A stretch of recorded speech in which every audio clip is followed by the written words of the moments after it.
Hello, and welcome to the Magic of Calvin and Hobbes, a fan celebration. My name is Ryan, and I am a self-proclaimed Calvin and Hobbes superfan and expert. And my name is also Ryan, although most people call me Indy. All the way back on November 18th, 1985, we were first introduced to Calvin and Hobbes. It's now been over 40 years, and we're celebrating the anniversary of the greatest comic strip of all time. So we'll be releasing 40 episodes during the next year, and we'll discuss the characters, the history, the art, and so many other topics related to Calvin and Hobbes. Okay, now before we get all the way into the episode, we have received some feedback from a few listeners, so I just wanted to share a couple of things. You may have seen some of these already, but on Apple Podcasts, we've got feedback from the Morphin Buddies that I mentioned in an earlier episode. They said, Morphin Buddies think this podcast will be the greatest podcast in all of podcasts. So, Agreed. I agree. Yep, thank you. We also got some feedback from Jur Ashes Had It or something, and it says, like an onion, there are layers and layers to the seemingly straightforward format of the short form comic strip. One of the great artists, storytellers, along with Gary Larson, and the title for that feedback was What a Great First Episode. So that was in reference to episode 1 about Calvin. Oh, wow.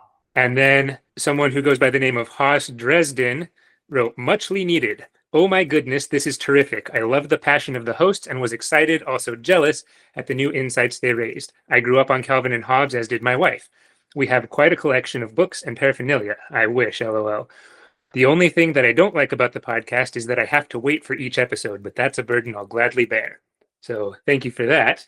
Yeah, thank you very much. And listeners, we are so gratified if you're enjoying this as much as we're enjoying making it. So yeah, that really means a lot to hear people's feedback like that. And thank you for coming on this wonderful journey with us. Yeah, absolutely. And I've actually got one more that wasn't on any form of internet communication. This was just told to me face to face, but my brother-in-law, who, by the way, suggested our podcast to some of his family, and I saw a spike in listenership after he did, so thank you for that. But he was talking to me about our winter in Calvin and Hobbes episode when we were talking about the sled catching fire and not quite knowing how that could have happened. So he had a suggestion for that. William says that if it was a runner sled, the runners are made of metal, so if they slid across some rocks, it could have kicked up a shower of sparks that would have then potentially ignited the wood panels of the rest of the sled. I think that's a pretty good theory. That's true. And back in the day, flint and steel was used to start fires. So Exactly. yeah, that's not crazy that the metal runners could strike stones and shoot up sparks like that. Yeah, I mean, when I was a kid, I remember one time I threw a rock into like the concrete and I saw a spark go off just from that, and it wasn't even like a particularly special rock or anything. So that Wow, seems like a pretty plausible explanation. it So does. yeah, Now, on that note, how many more times did you try that afterward when you saw the spark? I will plead the fifth on that. I see. Okay. What, noodles? I didn't say anything on noodles. What? Yes, exactly. Very cool. No, that is so great to hear that. And yes, thank you to William for that explanation. I think we can put that mystery to bed now. That probably has now been explained. Yes. So, listeners, if you have any fan theories about any points we've raised or any points you think we should raise, you're welcome to send us your feedback. And if you'd like, we'll shout you out on one of the episodes. Very much. Now, today's episode is all about the other major kid character in the strip, the girl who lives down the street, Susie Derkins. And of course, as always, before we get to all that, just a little bit of housekeeping. We are not affiliated with Bill Watterson. We're not affiliated with the Syndicate. We don't post any of the actual strips on any of our media, but we will have a link in the show notes where you can find all the strips that we mention and the dates they were published, the books they can be found in, including page numbers. So, with that said, let's talk about Susie. And I think we should start by just generally meeting Susie and understanding who she is. Fun fact, at least, I think it's a fun fact. Susie is the only major character in the strip, and I think the only character at all who ever actually appears on screen, so to speak, who has both a first and a last name. So Susie Derkins. There are other people who have a first and a last name. For instance, Tommy Chestnut. Remember what happened to Tommy Chestnut? Yeah, Hobbs ate him. Yeah, he needed a bath too. And then there's Russie White. Do you know what the deal is with Russie White? So I think this is when they were doing the school play about nutrition and the four food groups. And Correct. right, so Calvin had to be an onion, and his mother was talking about how it was hard to sew his costume. And I believe Calvin says, well, just be glad I'm not Rusty White. He had to be an amino acid. Yes. And I'm just going to say, I'm a biochemist, so they're speaking my language on that one. I know all about the amino acids, but I don't know how you would make an amino acid costume. That sounds rough. And you can Um, confirm that there would be a high level of difficulty in making a costume to be an amino acid. yes, absolutely. I can't imagine how it would look, but I would like to see it. So those are the only two characters I can think of who are given both a first and last name besides Susie, and they don't appear on screen, or if they do, if it's one of the generic kids in Calvin's class, the name is never associated with the character. So Susie's the only one with a first and last name that I can think of. I think that's right. I mean, I was trying to think about this, and I can't think of anyone else, either major character or minor, who's ever given both a first and a last name. The maybe the closest is there's Filthy Rich, but that's a Yeah, moniker, a modifier, not actually a name. So I think yeah, we all the don't see him on adults are screen either, either. yeah. So I think all the adults are either just Mr. or Mrs. someone, or just mom or dad, or some kind of last name. So, and all the kids, other than Susie and the two we just mentioned, are just a first name, if that. So, Yeah, yeah, I think Ronald, you're right. Candace. Yeah. Yeah, Candace, Mo, obviously, Hmm. Ronald. So, yeah, I agree. That's a fun fact. Yeah. So when we talked about Calvin and when we talked about Hobbes in their respective episodes, we gave the origins of their names. And with Susie, it's a little bit different. I don't think Watterson ever gave a specific origin for the name Susie. I assume he just picked a generic girl's name. But Derkins does have a specific origin. So once again, quiz time. Indy, do you know the origin of the name Derkins? I feel like I have known this. I want to say it has something to do with a pet, like a dog, Mm-hmm. but Yes. Yeah. So Derkins was the name of Watterson's wife's family beagle. okay. Yeah. And that's all I know about that. I don't know why the dog was named Derkins, but that's what he tells us in the 10th anniversary book. So I've heard sillier dog names. absolutely. Yeah. But so Derkins is maybe kind of an homage to his wife. And we'll talk about that more in a little bit. But as far as what Susie looks like, she's drawn with similar proportions to Calvin, big head, fairly small body, short legs.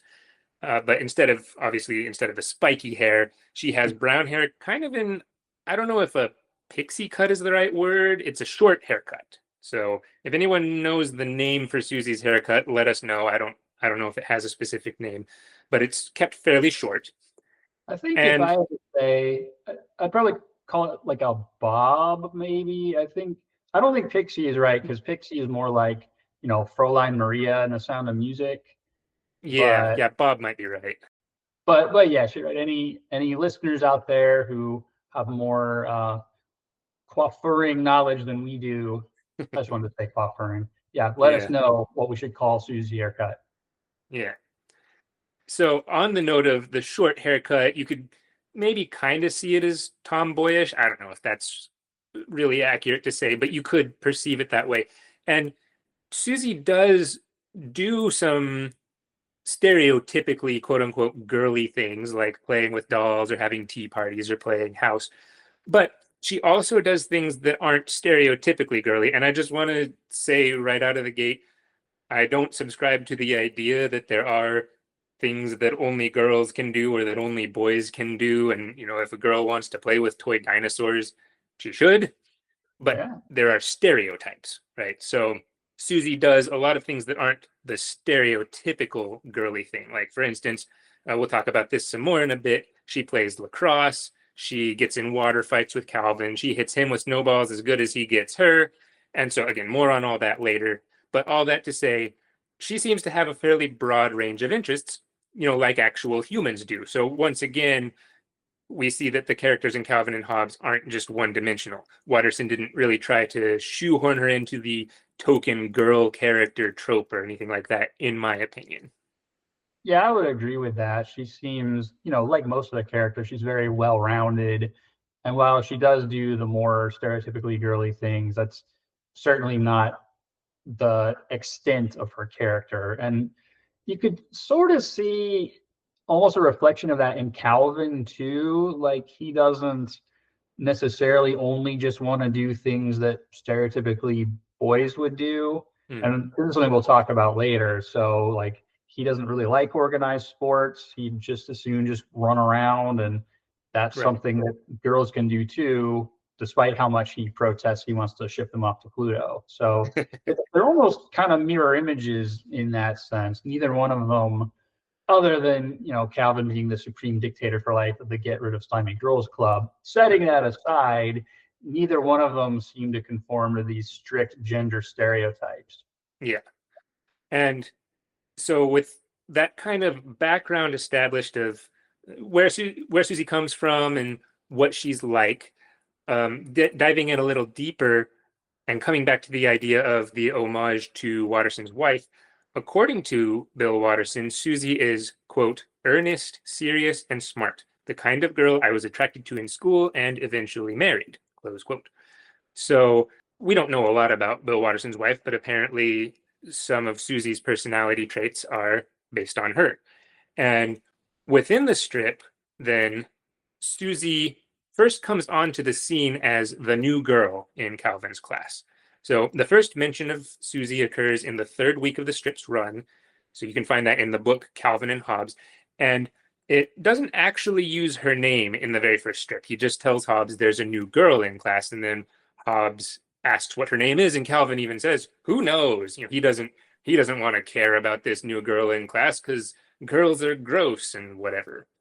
Yeah, Hobbes kind of sees through this too, because there's this whole progression like, oh, what's her name? Is she cute? Do you like her? And then Calvin, as they say, protests too much the more it goes on. Yes, his protest consists of no when Hobbes asks if he likes her.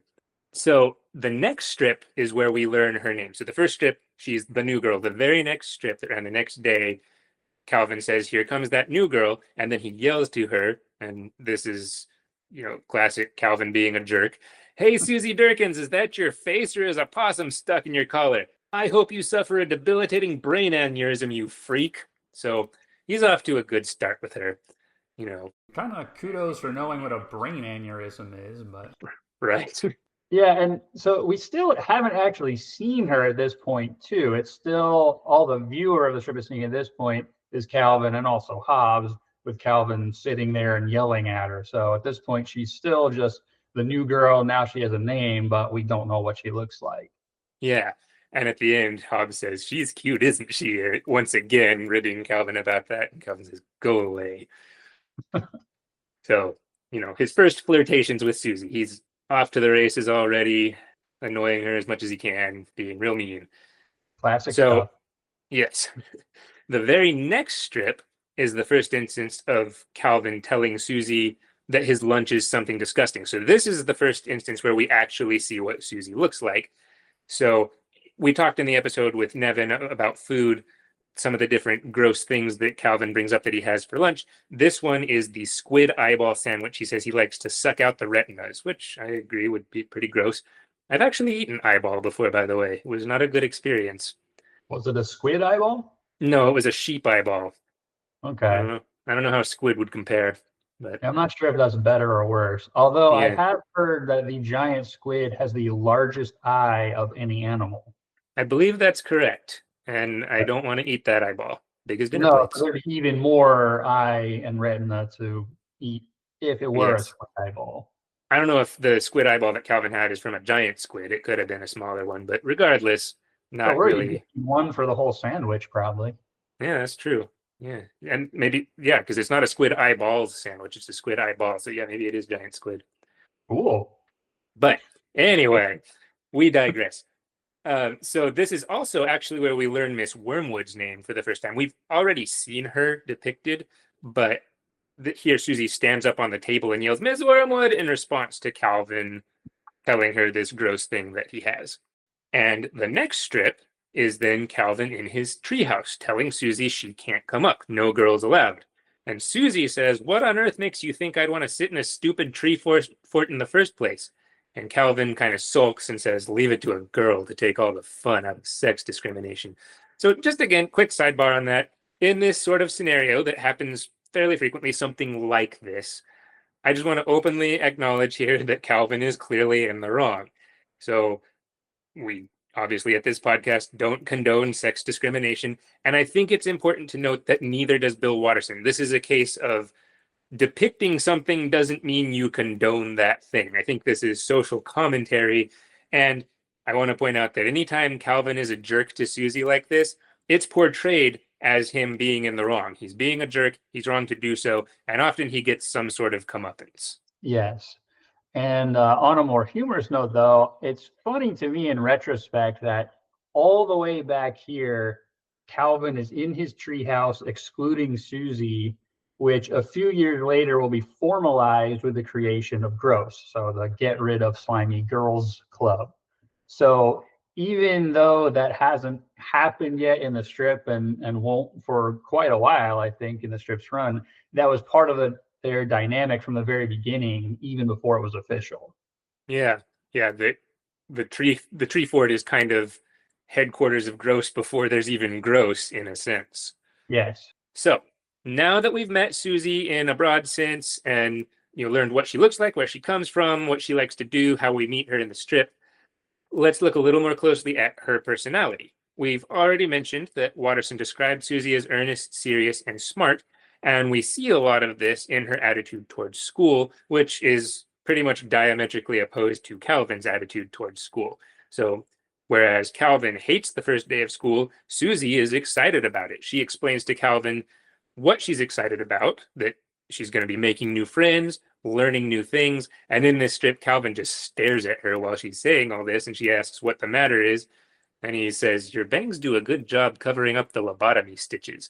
So clearly to Calvin, liking school is equated with not being all there mentally, which is kind of ironic since Susie is so smart.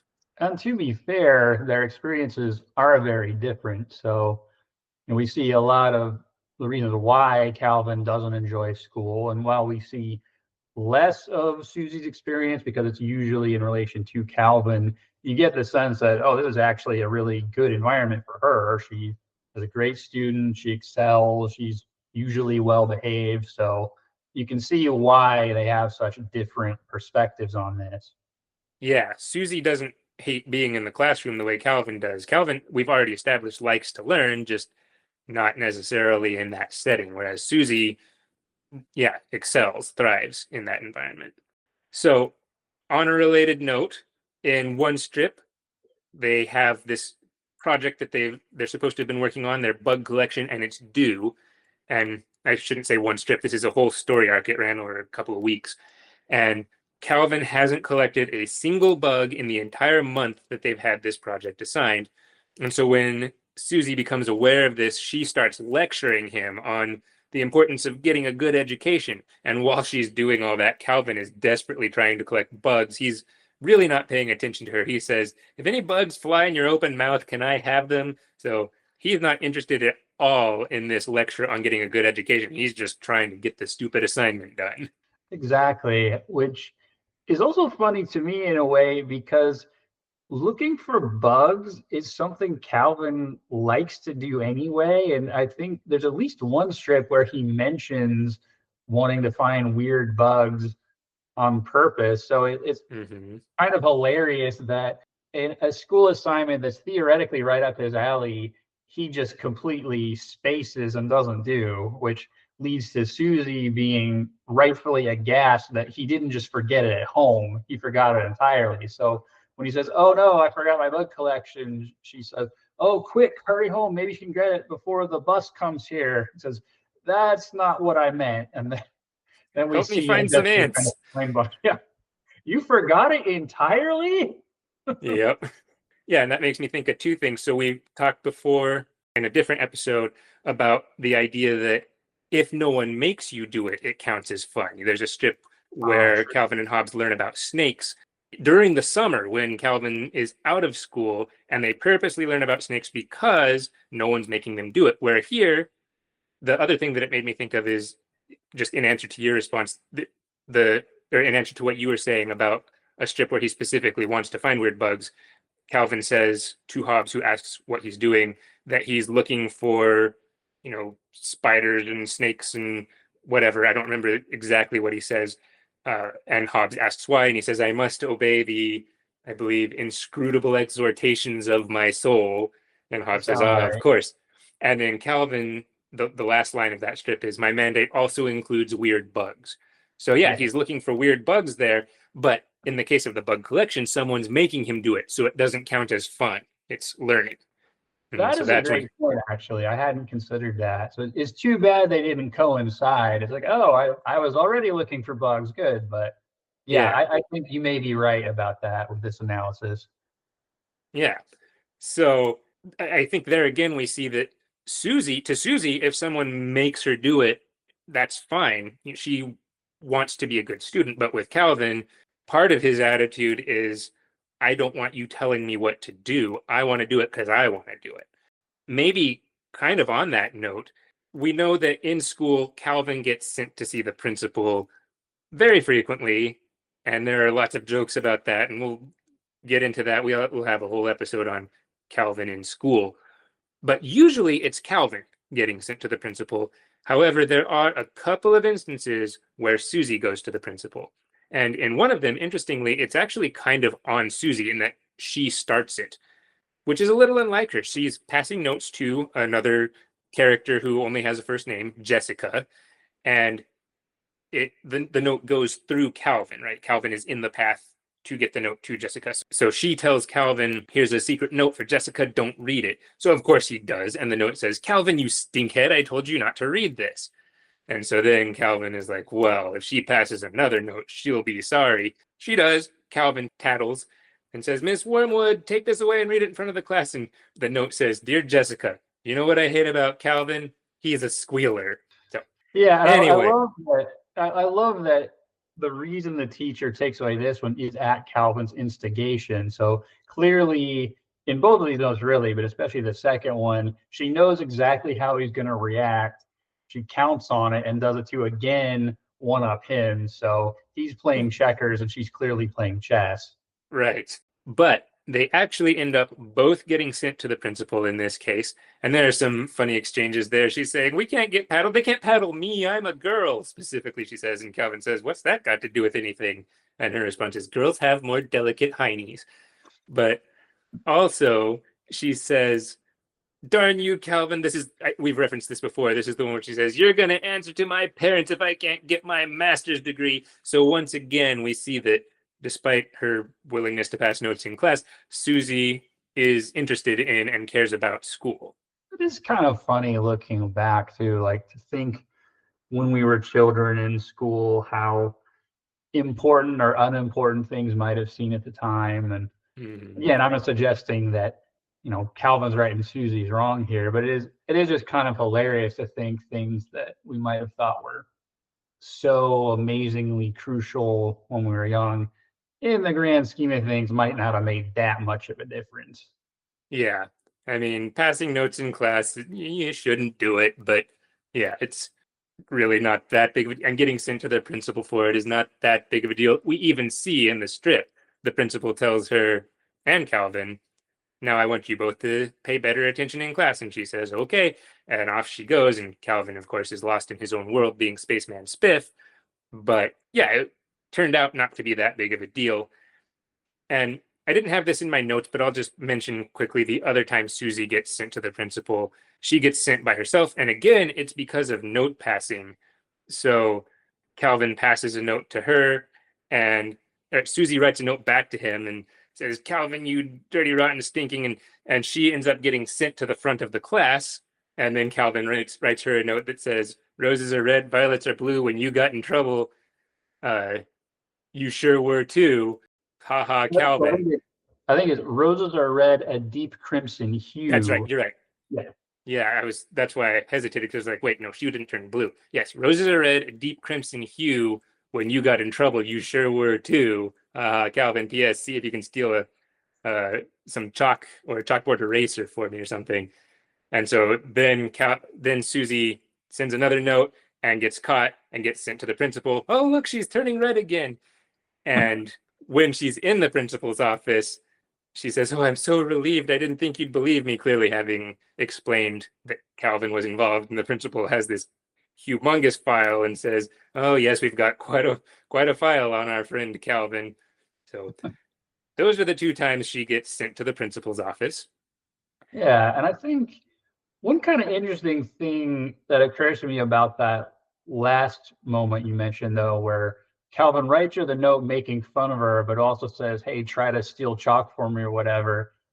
It's almost like that's sort of a microcosm of the difference in their perspectives and why they misunderstand each other so much. Because you can kind of see Calvin being like, "Oh yeah, of course you rag on your friends you got in trouble, but you know it's all cool. You're still buddies, so yeah, they'll still maybe steal some chalk for you." Just like he and Hobbs frequently come to blows at various times with the fights they get in, but then of course they're still best friends forever. Things are always forgiven immediately.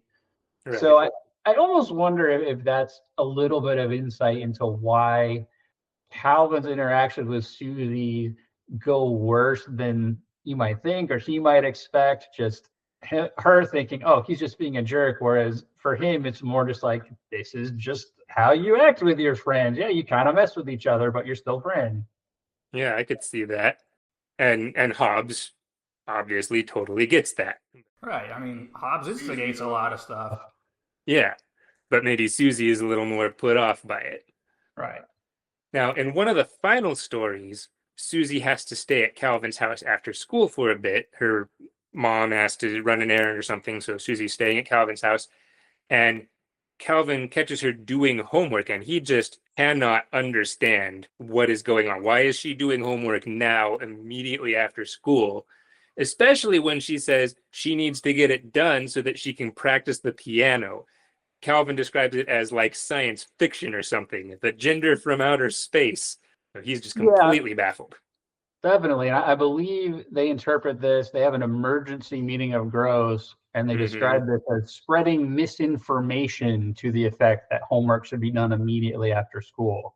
So Yes, that is correct. it's pretty serious. I also loved their interchange when she tells him that she's reread her notes from before because she was having trouble understanding the new chapter and now she can understand it.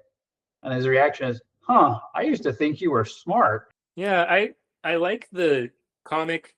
I mean, I think it's funny, but it's another one of these cases where it's funny, but it also kind of says something. You know, when people talk about being smart, I'm going to go off on a tangent here. It reminds me of a story my dad has told where he knew a guy who was really, really good at trumpet, and my dad said something like, "I wish I could play trumpet like you do." And the guy said, "No, you don't. If you really wish that, you would practice for umpteen hours a day like I do. That's why I'm so good at it." And we see that here with Susie. She's smart in the sense that she knows the material that she's supposed to know because she puts in the work to know it. Yeah, no, it's a good lesson to learn, and it's interesting in terms of sort of our psychology too. Like, what does it mean to wish for something, or what do we really feel? Is it I wish that things were a certain way without me taking any action to affect that, or Right. is it a robust thing where no, I actually find it so valuable that I'm going to take actions to make it occur. So yeah, I mean it's one more case where the strip is cute and funny, but actually profound and says something meaningful. Yeah. It's like the quote, "This is in the 10th anniversary book." I'm not sure if Watterson made this up himself. I think he may have been borrowing it, but everybody wants to go to heaven, but no one wants to do what it takes to get there, sort of a thing. Now, in another story that illustrates kind of the dynamic between Calvin and Susie in school and their difference in how they approach school, Calvin and Susie actually get paired up to do a report on the planet Mercury. Watterson said this one was real fun because he could just let their personalities bounce off each other. And of course, Susie, being Susie, works very hard on her report. Calvin does not. And at the end, Susie is really mad about that. No, I don't know what you're talking about here. The report was clearly titled "An Exhaustively Researched Report by Calvin." That is correct. That is the title of it that he is writing, 20 minutes before he's supposed to be giving the report. Yeah, if Something like that, that. before the Yeah. bell rings for class. Yeah.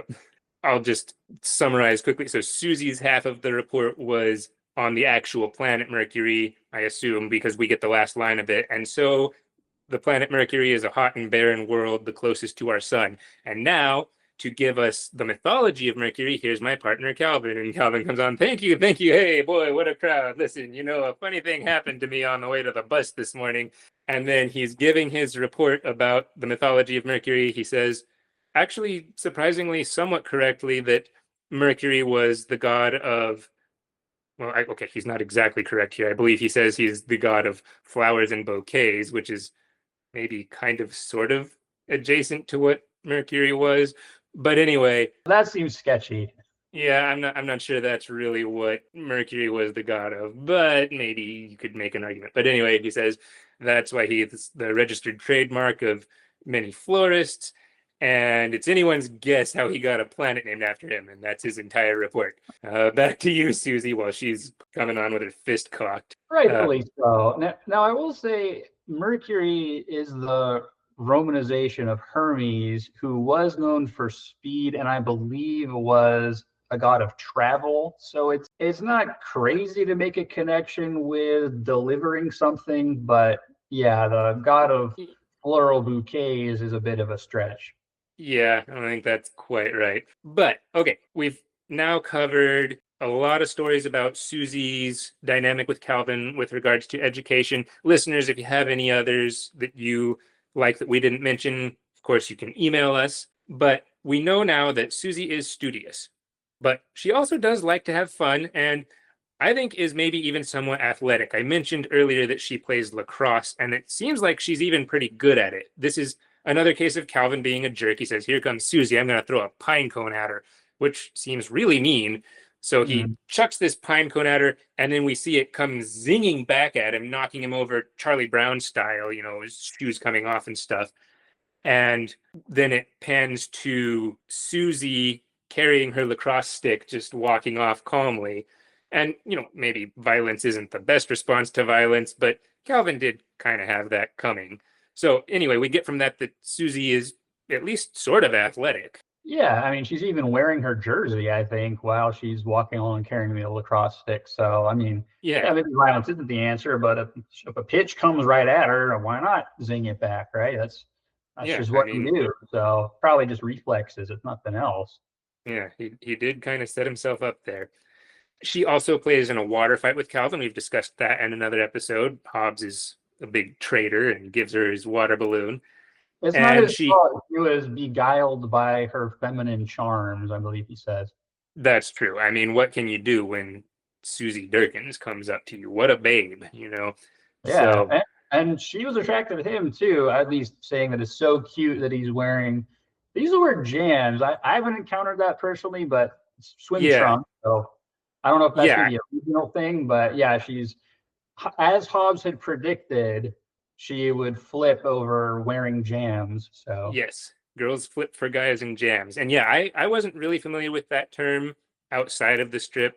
I think my mom knew what it was. So I don't know. Maybe that's a regional thing, or maybe it's a older term, or I don't know. But yeah, he's wearing jams, which seem to be some sort of board shorts, basically. And then at recess, she plays with Calvin when all the boys are playing baseball. So, she likes to have fun. She likes to play with Calvin. And we'll talk a whole bunch more about the recess baseball thing when we have an episode on sports and Calvin ball. But the point of all this is, in addition to being studious, Susie does like to have fun. Speaking of which, let's look at Susie's relationship with Calvin. So we've said before, Calvin probably has a crush on Susie, and we see this kind of overtly in the early strips. So there's the Valentine that he sends her that has it's not a poem, but he says, Susie, I hate you, drop dead, Calvin, and he gives her dead flowers. And then there's one where he's yelling at her something about her looking ugly, And she shoots back at him something about how he smells bad. And he says, it's shameless the way we flirt. So, at least at first, maybe even Susie kind of likes Calvin too. We also know that Calvin's good side clearly likes Susie. He writes a poem for her that includes the line, and who could make my heart feel woozy? Only thou, my fair, sweet Susie. Susie, of course, takes the poem as sarcasm and says she'll clobber him if he comes back. But great line, in my opinion. Oh yeah, and the fact that he uses thou just really steals the whole thing. It's like it's not just that he's writing, a fairly decent verse for a 6-year-old, but no, we got to go with thou just to really have it be as special as it possibly can. Yeah, you can't just be using mundane words like you. Right. This is Susie we're talking about here. Yeah. And we also know that Hobbs clearly likes Susie. He wants to impress her. He wears the jams and he's excited about her seeing him in his jams. And so if we read Hobbes as a manifestation of Calvin's thoughts, that could also be taken to mean that a part of Calvin likes Susie. In addition to the board shorts, there's that story where Susie stays at Calvin's house. When Susie shows up, Hobbes is wearing a tie, specifically because he knew Susie was coming over. And this is much to Calvin's dismay. Yeah, I believe Hobbes' line is something like, when one is entertaining female company, one should attempt Try to not to look look better so than, seedy. yeah, as certain unnamed parties habitually do, or some really Yes. roundabout way of saying Calvin looks like a slob, but he wants to impress Susie. Yeah, and Who's this is the entertaining? only Who's a female friend? Who looks seedy? exactly, and this is, I think, the second time Hobbes does this too. I mean, not that they're entertaining, but when Susie invites really Hobbes, but Calvin gets to tag along to her birthday party, Hobbes wears a tie to that also, which again, Susie flips out for, oh, look at your stuffed tiger, he's wearing a tie. And then Calvin's like, okay, yes, you were right. You can stop winking at me. So yeah, Yep. so this is pretty typical for Hobbes wanting to impress Susie. Yeah, and Hobbes specifically refers to Susie as a babe on multiple occasions, in fact. Right. And it's interesting too, because, and this is a little bit tangential, but it's related. So Calvin will at times talk about specifically babes and or wanting to impress them, despite generally claiming to want to get rid of slimy girls. So Right. we had mentioned this about some earlier strips, but there's also some later ones too. So for instance, there's a strip where Calvin is disappointed that he doesn't have a hairy chest, and then you see him go back to talk to Hobbes. He says, "Well, Mom says some babes don't care about that." Right. Yeah, and there's also a strip. This one probably is a little earlier than that one, which that one's pretty late actually. So Yeah. that's, I believe, in There's Treasure Everywhere. So that's one of Yeah. the later collections. Yeah, that's And the second then to last book. yeah, so it's not just in the beginning. And then there's also one where Calvin and Hobbes are talking, and Calvin asks Hobbes something like, what's the secret to happiness? Do you think it's money, cars, and women, or just money and cars? So, despite his usual attitude towards girls, it seems like on some level, Calvin seems to assume that eventually a woman might be part of the picture. And Yeah, although you can see him wrestling with that. Is it money, cars, and women, or just money and cars? Maybe he's trying to figure out. yeah, so but it's kind of fascinating that there's this real dichotomy. So yeah, he explicitly, his principles, his honor as the dictator for life of the Get Rid of Slimy Girls clubs. Of course, girls are good for nothing except maybe shipping off to Pluto. But there's this part of him that kind of subconsciously assumes, like, well, of course, women are part of what is good in life at some point. There's Right. even, this is maybe a little more just for laugh, but there's even asking his dad why he lives in a house with Mom instead of in an apartment with, quote, several scantily clad female roommates, or wanting to rent movies like Vampire Sorority Babes. Yeah. And I gotta say, I love the names of the different videos that Calvin wants to rent. And yeah. Yeah, there's that one. There's like what, the Cuisinart Murderer Central High, Cannibals Yeah, Vixens Unchained. Venusian vampire vixens. Yes. So Yeah. yeah, so it's Yep. very strange that for all Calvin's claims to have no use for girls, there's part of him that seems like he really does. Yes. And I'm glad that you brought up the strip where he talks about girls being good for nothing except to ship off to Pluto and whatever. There may actually be a couple strips where they talk about these sorts of things, but the one I'm thinking of, they're having a meeting of gross and they're making a list of things that girls are good for. Obviously, this will be a short meeting, they say. And so they're good for colonizing Neptune or Pluto or whatever. They're good for nothing. And then Hobbes throws in, they're good for smooching. And Calvin starts to go on, yes, number 5 is, wait, smooching? What kind of sissy treasonous idea is that? How would you know girls are good for smooching? Have you been smooching the enemy? Out with it. And ultimately, we established that Calvin has been smooching the enemy because he kissed his mom on the cheek last night. Oh, yeah, I guess mom is kind of a girl, sort of. But Hobbes has brought up smooching in various contexts. So he's interested in the idea of kissing girls, which, again, if we read Hobbes as a manifestation of Calvin's thoughts, maybe Calvin's kind of thinking about that, at least in the background.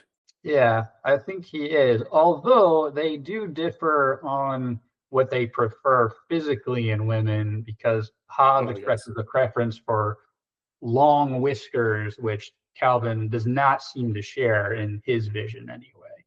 Yeah, which, cross species, that makes some sense.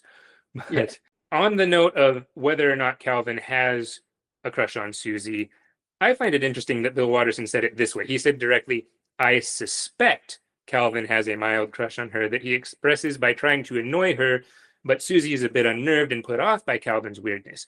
This encourages Calvin to be even weirder, so it's a good dynamic. Neither of them quite understands what's going on, which is probably true of most relationships. And I like the quote, but I also find it interesting that Watterson says he suspects it. So he hasn't decided for himself whether or not Calvin does indeed have a crush on Susie, which sheds some light on how he writes his characters. He's even said that the characters almost write themselves if you have good ones, that you just plop them in a situation and almost just see what they do. So I find that interesting, both in terms of the Calvin Susie dynamic and more broadly, just the process of creating Calvin and Hobbes. I would agree with that. And I think that's probably something that a lot of creative people tend to express, is that you have certain ideas for characters or stories or situations, but then they will develop organically in a way that you didn't always expect. So I think that's another mark of that same sort of thing here, and why there is so much creativity and why the characters do feel as real as they do. Yeah. And speaking of Watterson saying Calvin annoys her and he's encouraged to act even weirder, Calvin definitely drives Susie crazy. In one story, Calvin and Hobbes are in a gross meeting, and Calvin reports that Susie has been sighted, and he recommends a strike force. Hobbes says it's objective, and Calvin says to bug her. So deliberately, he's trying to bug her clearly. This, by the way, ultimately leads to Calvin kidnapping Susie's doll, Binky Betsy, which later leads to Hobbes being captured by Susie. Anyway, that's one example of Calvin specifically trying to bug Susie, and it works, although eventually he gets his, as he always does. Partially He because also, Hobbes didn't mind being captured. I almost told her our code when she rubbed my tummy. Yeah. Good gravy, whose side are you on? Yep. Although he did, deep in enemy territory, intercept a secret message that he read in her journal, which said, Calvin is a pig-faced, smelly fathead, I believe. Then our club is a success. But in another case, Calvin comes straight up to Susie and tells her, I couldn't stand being a girl. And she retorts, I can't stand you either way. Or in a similar vein, he once says to her, if you're a girl, what would go on living? And she retorts, the thought of a jerk like you begging one of us for a date when you're 17. Now, I'm not sure that that'll be all Susie thinks it's cracked up to be. Not being a woman myself, I have never experienced that sort of thing, but it doesn't sound pleasant. So Any women listening, if you'd like to weigh in on whether it actually was gratifying to have a jerk beg you for a date when you were 17, please feel free. But in any case, Susie is making the point that Calvin is being a jerk, which he totally is in this case. On a kind of related note, and again, maybe our female listeners can weigh in on this too. I never understood the whole begging for a date thing, like not just in the context of the strip, but in general. It's like if you have to beg and persuade someone to just be seen with you or do something with you in public, like how could that possibly be so great as to Doesn't seem like the justify? basis for a healthy relationship. I know, right? Like, what could possibly occur on this date that is so amazing that someone who clearly does not want to be with you, you're going to beg and beg to get them to relent? Like, to me, that never made any sense. Yeah, I don't really get it either. If anyone has an opposing opinion, feel free to let us know. But yeah, doesn't make sense to me. All right, but turning back to the strip again for a second, in a similar note, there's the time when Calvin asks Susie if being a girl is like being a bug.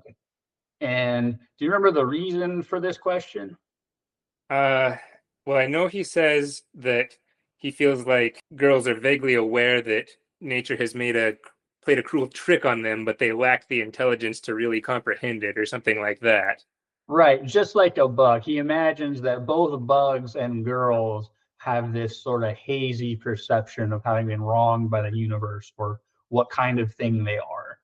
Yeah, and once again, Susie clobbers Calvin. We can argue about whether violence was deserved here, but it is kind of funny. And Calvin says, "I must have put my finger on it." So, Yeah, he touched a nerve with. yes.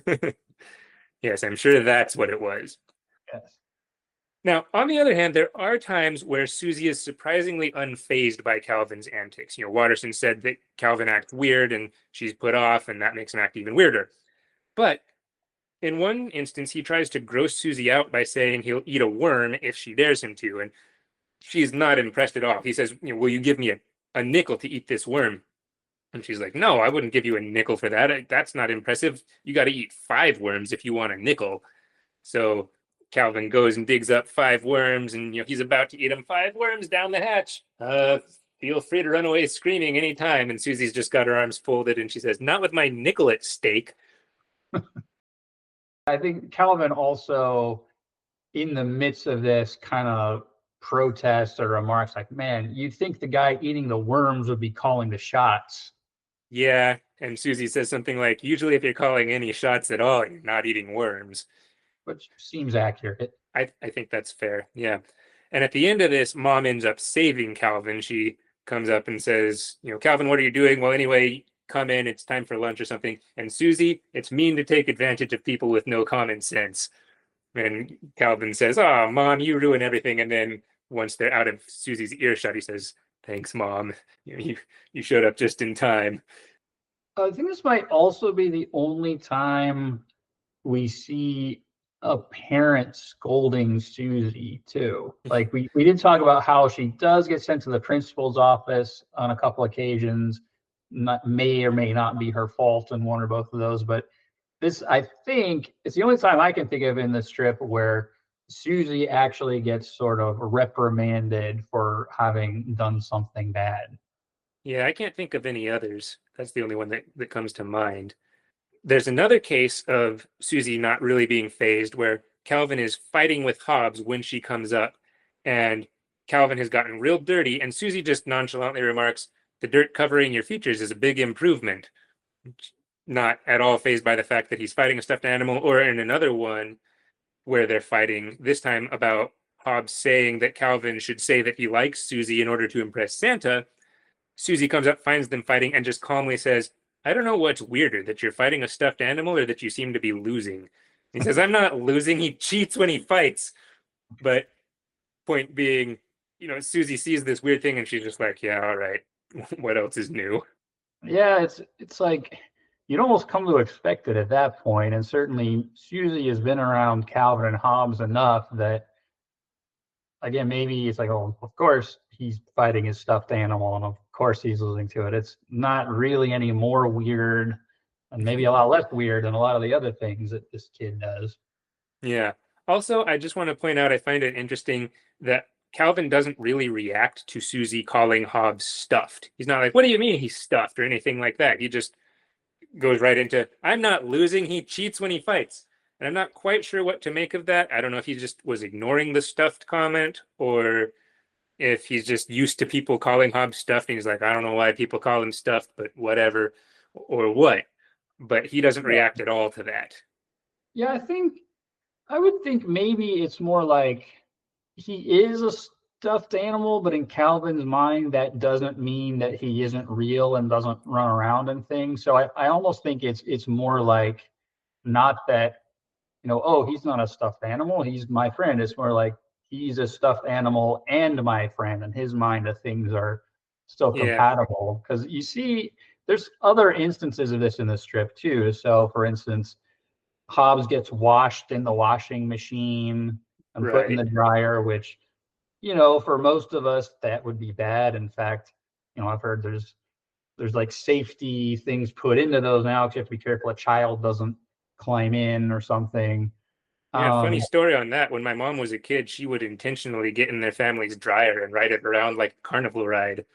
oh wow, Yeah, you I'm can't do glad she that was anymore. okay. yeah. So there's that. There's the fact that when they do fight, sometimes Calvin will need bandages, but Hobbs will need stitches, which is not to say that people don't get stitches too, but it's never suggested that Hobbs might also need a bandage. It's always just, well, of course, we have to sew him up again. And Right. and Calvin's mom even refers to Hobbs as a stuffed animal. I think there's a strip where Calvin is complaining about Hobbs reading his comic books, and his mom says, well, maybe you should be glad that he's more literate than most stuffed animals. Oh And yeah, you're Calvin, right. yeah, so Calvin doesn't seem fazed by this, and I think I mean, in my view at least, it's less a thing about Calvin sort of ignoring this. It's more that doesn't matter as far as Hobbes' reality or who he is. Yeah, that's a good point. Now, even despite all of Calvin's jerkiness towards Susie, Susie does seem to genuinely want to be friends with him in a lot of cases. So, for instance, one time Calvin hurts her feelings when he calls her a booger brain, and she says to herself she wishes she had 100 other friends, and then she wouldn't need Calvin. I don't need you, Calvin. I have 100 other friends. And at the end of that strip, she says, "And as long as I'm dreaming, I'd like a pony." So she's saying, who am I kidding? I do want Calvin to be nice to me, and I can't. I don't have 100 other friends. I want to be friends with Calvin. And by the way, I use that line when I start thinking about how life would be if XYZ all the time too. Oh, wouldn't it be great if I had $1 million? And as long as I'm dreaming, I'd like a pony. Oh, same. Yeah, that's a good that's a good sort of, I don't know, corollary or end cap to whatever speculation that we're thinking about sometimes. So yeah, I do that also. Yeah. And then there's another instance, one of my favorite strips. Calvin is playing doctor with Susie. He's the doctor, she's the patient. All right, so what's wrong? Like, I care. My foot hurts, doctor. Your foot hurts? What kind of dumb problem is that? Or, and one thing I like about that one is the doctor scenes are drawn in a sort of realistic, older comic strip type of way. And Watterson, I think of that one, even said he hoped that readers would at first think that the paper had printed a different strip than Calvin and Hobbes when they first started reading it. There's another one similar to that where it's drawn in this sort of realistic style with Calvin and Susie as if they were adults. And, she says, "Darling, I'm home. Don't call me darling, okay?" And then she says, "I brought home a surprise, a baby." And it's her stuffed rabbit. And Calvin says, "Our baby is a rabbit?" And she's trying to get him to pretend with her, and he just won't. "No, this is stupid. I'm not playing with you. I don't want to have a rabbit for a baby," and all this stuff. And he walks off. I don't see. And Susie says, "I don't see why you'll play pretend with your stuffed tiger, but not with Mr. Bun." So Calvin obviously sees Susie's stuffed animals differently than he sees Hobbes, whatever it is that is actually the case with how he sees Hobbes.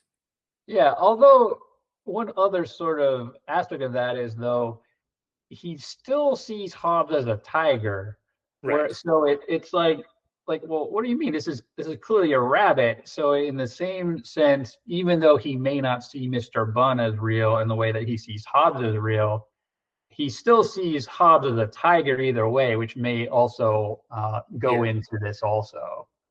Yeah, that's true.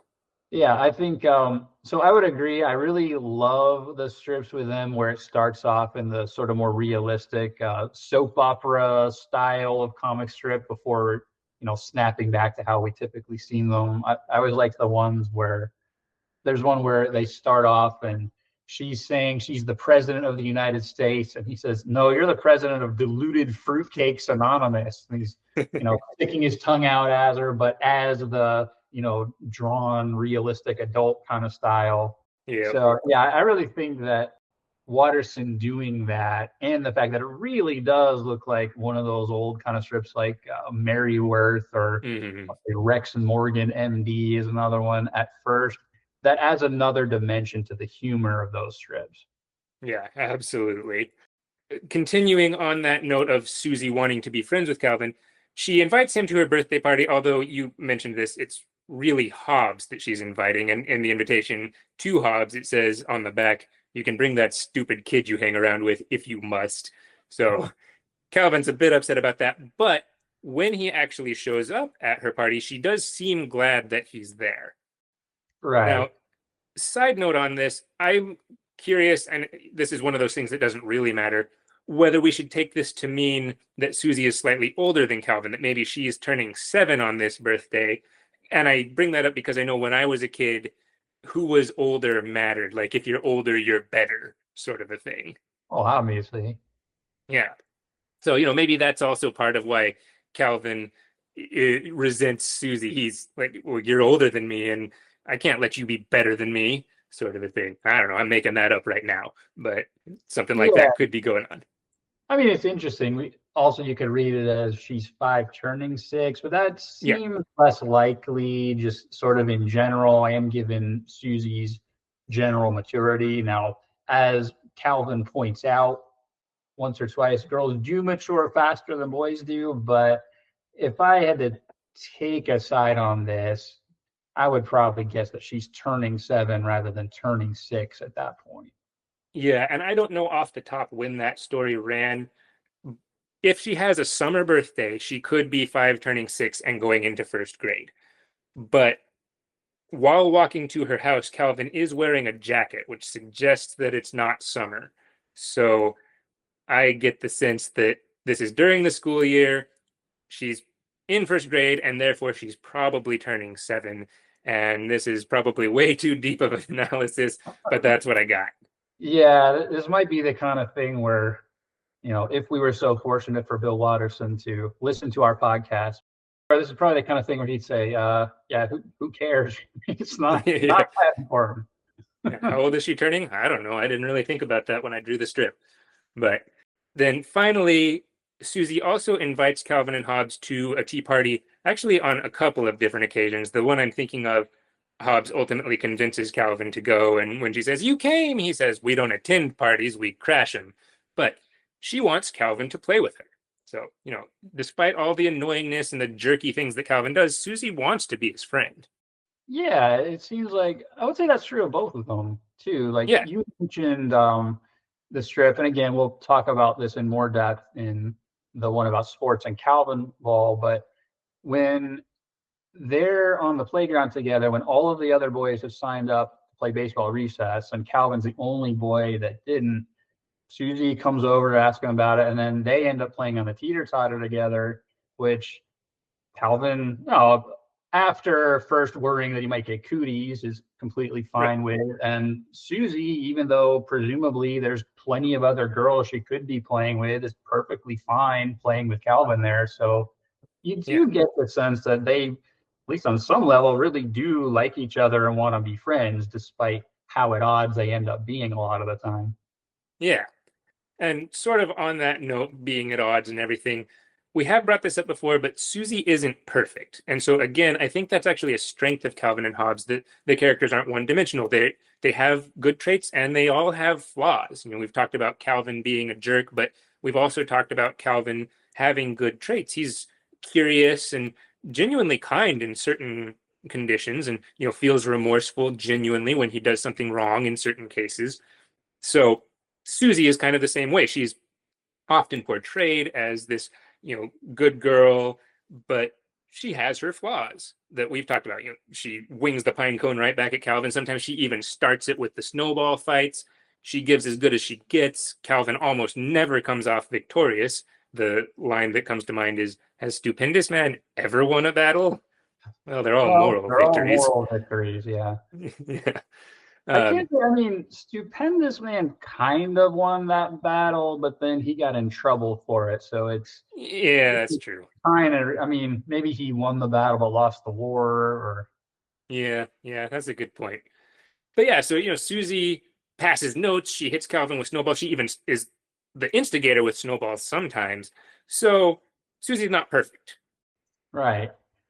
And then one other thing on this dimension of the friendship between Calvin and Susie that I find very interesting and didn't necessarily even realize until kind of in retrospect, aside from Hobbes and maybe Calvin's parents, if you want to count them, Susie is Calvin's best friend and his only friend, Yeah, really, which is sort of sad and a little bit fascinating given how much of their interactions involve him driving her crazy, intentionally trying to annoy her, and so on. Now, like we've been saying, they both seem to like each other a lot of the time and enjoy playing together to some extent. But this whole dynamic also hints at an underlying kind of sadness to the strip as a whole.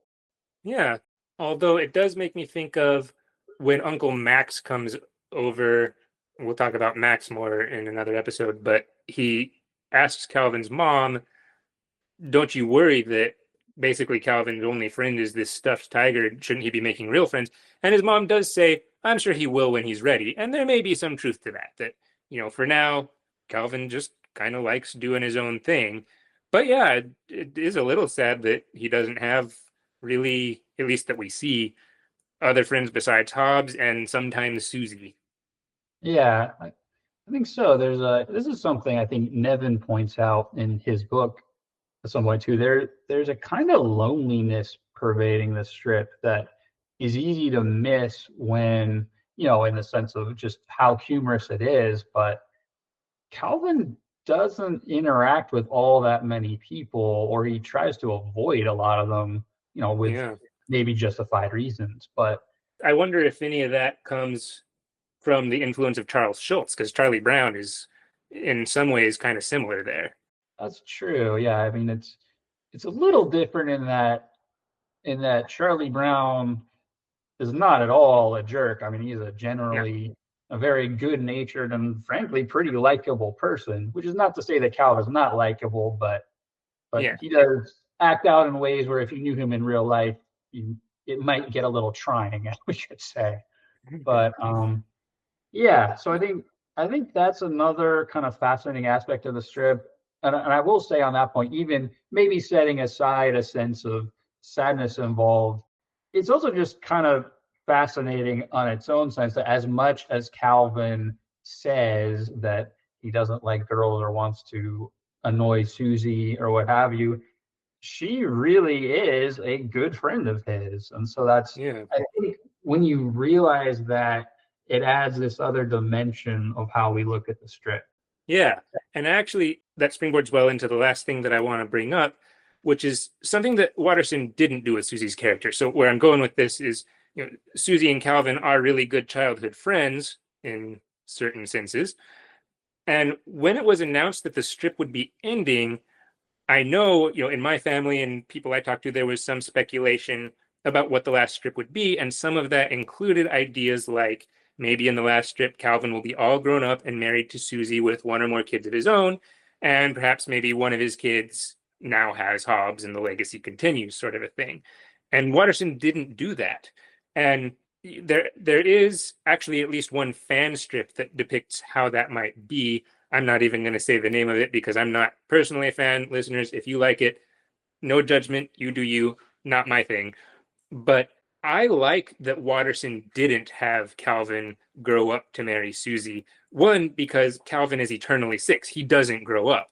And so I don't really like fan-made things of him grown up because that kind of ruins it for me. So I tend to stay away from that. I'm glad that Calvin sledded off the page still being 6. But also Susie, for that matter. I mean, maybe she's 7, but she is also always a kid. And I just also think about realistically, how often does it happen that someone marries someone that they knew in first grade? Not that it's impossible, but it's pretty rare. And so, anyway, end rant, but I'm glad that Watterson ended the strip the way he did, with the cast preserved how we know them, with Calvin and Susie being friends, but we don't have to have them grow up and get married or anything like that. Yeah, I would agree with all that. I also don't really like the sort of fan fiction continuations, partially because of how protective Watterson was of his strip, and not wanting to license it, not wanting things to be done with this that would detract from the message he was trying to say. So I would completely agree on that. And I also agree just in the weirdness of the idea. It's like you said, well, is it really that common for people who knew each other in elementary school to grow up and get married? It doesn't seem like it is. I mean, I can remember the names of a couple of girls I went to elementary school with, but we haven't talked in a long time, so I feel like that's not a common scenario. So I would agree with you on that point. That seems a little bit implausible as an extension. Yeah, but I'll get off that rant now. And I think we've said about what we need to say about Susie, so we'll wrap it up there. Listeners, as always, if there's anything that you feel like should be said about Susie that we didn't get to, you can email us, or you can email us about anything else that you want to say. Our email address is magiccandh@proton.me. That's magiccandh@proton.me. And as always, this is a completely free podcast. We do not make any money based on this. We don't feel that would be right. And it's also ad-free, preserving the sense of integrity of the strip and not being associated with any licensing. So this is just a forum for fans of this strip to talk about it, say why we love it, and maybe do some analysis of it. So again, we would love for you to join in with us in the future. Yeah, send us your feedback, tell your friends about us, follow us on whatever platform you listen to podcasts on, give us a review. We would really appreciate it. And as always, let's go exploring. You've been listening to The Magic of Calvin and Hobbes, a fan celebration. We'll be releasing 40 episodes all throughout the year, from November 18th, 2025 to November 18th, 2026, to celebrate the 40th anniversary. Our intro and outro music is Tchaikovsky's 1812 Overture, referenced in the Calvin and Hobbes strip published on October 8, 1986. This rendition was performed by the Skidmore College Orchestra and made available under a Creative Commons license on museopen.com. We hope you'll join us next episode for more fun.